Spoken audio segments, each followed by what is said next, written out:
గుహలో పాప సంబంధమైన కార్యాలు, చీకటి కార్యాలు గుహలో ఉంటాయి. నీకేం పని అడుగుతున్నాడు ప్రభు, అడుగుతున్నాడు ఇక్కడ నువ్వేం చేస్తున్నావు? ఆ మాట నేను చదవనా? 9వ వచనం. ఏలియా ఇచ్చట నీవేమి చేస్తున్నావని అతనిని, దానికి పైన చూడండి ఎక్కడున్నాడు అతను, పేరు పెట్టబడిన హోరేబునకు వచ్చి అచ్చట ఉన్న ఒక గుహలో చేరి ఏం చేస్తున్నాడు? బస అంటే అక్కడ స్టే చేస్తున్నాడు, విశ్రాంతి తీసుకుంటున్నాడు. వెంటనే దేవుడు అంటున్నాడు, ఏలియా ఇచ్చట నీవేమి చేస్తున్నావని అతనిని అడుగగా. అంటే దేవునికి గుహలో ఉండడం కూడా ఇష్టం లేదు, చెట్టు కింద ఉండడం కూడా ఇష్టం లేదు. స్తోత్రం చెప్తామా గట్టిగా? అందుకని అంటాడు, ఈ చెట్టు కింద నీకేం పని? లేచి బయలుదేరు అన్నాడు. రెండవది, గుహలో ఉన్నాడు, ఈ గుహలో నీకేం పని? రాబడి పిలిచినాడు. పిలిచి ఇదిగో నువ్వు చేయాల్సింది ఏంటో తెలుసా? ఆ పర్వతం మీద నిలబడి అన్నాడు. నిలబడితే ఏమండి, ఒక 4 కార్యాలు జరిగినాయి, కానీ అక్కడ దేవుడు ప్రత్యక్షం అవ్వలేదండి. చిన్న భిన్నములు అయిపోయాయంట. ఆ మాట చదువుకుంటూ వస్తామా? 10, 11, 12 కూడా చదవచ్చు. అతడు ఇశ్రాయేలు వారు నీ నిబంధనను త్రోసివేసి నీ బలిపీఠములను పడగొట్టి నీ ప్రవక్తలను ఖడ్గం చేత హతం చేసిరి. సైన్యముల అధిపతియు దేవుడనగు యెహోవా కొరకు మహారోషం గలవాడనై నేను ఒక్కడును మాత్రమే మిగిలి ఉండగా, దేవుని కొరకు రోషం గలవాడనై నేను ఒక్కడే. అప్పుడు 18వ వచనం, నువ్వు ఒక్కడివే కాదు, ఇంకా 7,000 మంది ఉన్నారు అన్నాడు. ఓకే, ఆ తర్వాత మనం చదవడమా? మిగిలి ఉండగా వారు నా ప్రాణము కూడా తీసివేయుటకై చూచుచున్నారని మనవి చేశాను.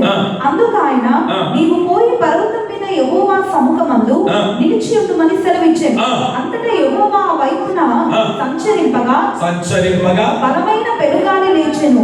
యెహోవా భయమునకు పర్వతములు బద్దలాయెను, శిలలు చిన్న భిన్నములాయెను. కానీ యెహోవా గాలి దెబ్బ యందు ప్రత్యక్షము కాలేదు. గాలి పోయిన తర్వాత భూకంపము కలిగెను, గాని ఆ భూకంపమునందు యెహోవా ప్రత్యక్షము కాలేదు. భూకంపములో కూడా దేవుడు ప్రత్యక్షము కాలేదు. ఆ భూకంపమైన తర్వాత మెరుపు పుట్టెను, గాని ఆ మెరుపునందు యెహోవా ప్రత్యక్షము కాలేదు. మెరుపు ఆగిపోగా మిక్కిలి నిమ్మలముగా మాట్లాడు ఒక స్వరము వినబడెను. 12వ వచనం. ఆ భూకంపమైన తర్వాత మెరుపు పుట్టెను, గాని ఆ మెరుపునందు యెహోవా ప్రత్యక్షం కాలేదు. మెరుపు ఆగిపోగా మిక్కిలి నిమ్మలముగా మాట్లాడు ఒక స్వరము వినబడెను. స్తోత్రం చెప్పండి గట్టిగా. ఎప్పుడు మాట్లాడతాడు అని అంటే, ఈ భూకంపం వచ్చి చిన్న భిన్నములు అయిపోయి, పరిస్థితులన్నీ గందరగోళం అయిపోయి, తలకిందులైపోయి, ఏమండి యెహోవా ప్రత్యక్షం అవుతాడు, యెహోవా ప్రత్యక్షం అవుతాడని ఎదురు చూసినప్పుడు అక్కడ కనబడలేదట. ఇవన్నీ పతనమైపోయి పాడైపోయిన తర్వాత ఎప్పుడైతే నెమ్మలించిందో అప్పుడు స్వరం వినబడిందంట అతనికి. స్తోత్రం. నేను అంటాను, కొన్నిసార్లు దేవుని స్వరం కొరకు మనం ఎదురు చూసినప్పుడు వెంటనే వినబడట్లేదని దేవుడు నాతో మాట్లాడట్లేదు అని అనుకోవద్దు. దేవుడు మాట్లాడడానికి ముందు నీ ముందున్న ఆ పర్వతాలన్నీ చదును భూమి అయిపోవాలి, అవి చిన్న భిన్నములు అయిపోవాలి. అర్థమవుతుందా? నీ ఎదురున్న కొండలన్నీ కూడా ఏమండి కుప్పకూర్చి పడాలి. అప్పుడే అవన్నీ అయిన తర్వాత నిమ్మలించిన తర్వాత యెహోవా స్వరము మనకు వినబడుతుంది. స్తోత్రం చెప్పండి గట్టిగా. స్వరంలో నుండి మాట్లాడిన దేవుడు అంటాడు, నీవు వెళ్ళి 2 రాజులను నువ్వు అభిషేకించాలి, నీ తర్వాత ఒక సేవకుని కూడా నువ్వు అభిషేకించాలి. అంటే అర్థం ఏంటంటే, నా పరిచర్య అయిపోయింది అని నీవు అనుకున్నావు. నీ పరిచర్య ఇంకా అయిపోలేదు, ఇంకా నీ పరిచర్య ఉంది. నీవు లేచి చెట్టు కింద నుండి బయటికి రా, గుహలో నుండి బయటికి రా, నిమ్మలించి నా స్వరాన్ని విను. నా స్వరము విన్న తర్వాత ఏమేమి పరిచర్య నువ్వు చెయ్యాలో నేను చెప్తాను. ఆ పరిచర్య నువ్వు చేసి తీరాల్సిందే. స్తోత్రం చెప్తామా? ఎంతమంది ఆ పరిచర్య చేయడానికి సిద్ధంగా ఉన్నారు? చేతులతో కలిగి చెప్పండి.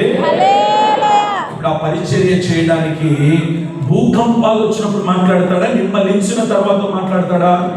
ఇప్పుడు నీకు ఇంట్లో ఉన్న భూకంపాలు, నీకు ఇంట్లో ఉన్న భయంకరమైన పరిస్థితులు, ఇంకా ఇంట్లో ఉన్న ఆ కొండలు, ఆ పర్వతాలు అన్నీ కూడా భూకంపం వచ్చి ఏమండి అంత చిన్న భిన్నమైనప్పుడు గలిబిలి గలిబిలి గలిబిలి గలిబిలి అయినప్పుడు కంగారు పడద్దు. నిలబడు పర్వతం మీద. దేని కొరకు నిలబడాలంటే స్వరం కొరకు, ఆయన ప్రత్యక్షత కొరకు, ఆయన దర్శనము కొరకు. అలా నిలబడిపో. అవన్నీ నిమ్మలిస్తాయి. ఏదో ఒక రోజు అవన్నీ నిమ్మలిస్తాయి. నిమ్మలించగానే ఒక స్వరం వినబడుతుంది. నువ్వు చెయ్యవలసిన పరిచర్య ఇంకా ఉంది, నువ్వు వెళ్ళి ఆ పరిచర్య చేయాలి. ఇప్పుడు ఆ పరిచర్య 15-16 వచనంలో రాయబడింది. అప్పుడు యెహోవా అతనికి సెలవిచ్చినదేమనగా, నీవు మరలి అరణ్య మార్గమున దమస్కునకు